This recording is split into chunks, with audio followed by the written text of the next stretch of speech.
how to change video background in CapCut.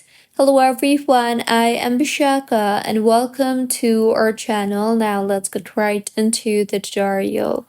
Firstly, go ahead and open the CapCut application on your device and further open an existing project, or you can also simply open a new project.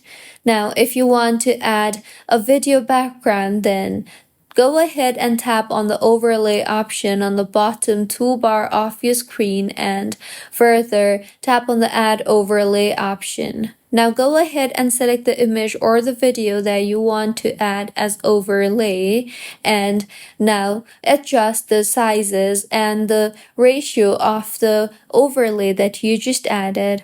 Also adjust the timings and make sure it is similar to that of your previous or the primary video. Once added, tap on the auto removal option you see there, and with this, the background will be removed.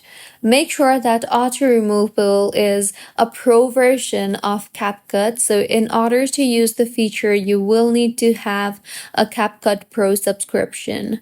So this is how you can change video background in CapCut. If you find this tutorial helpful, please like the video and do comment if you have any queries. Also, do subscribe to our channel for more helpful tutorials like this. See you on the next one.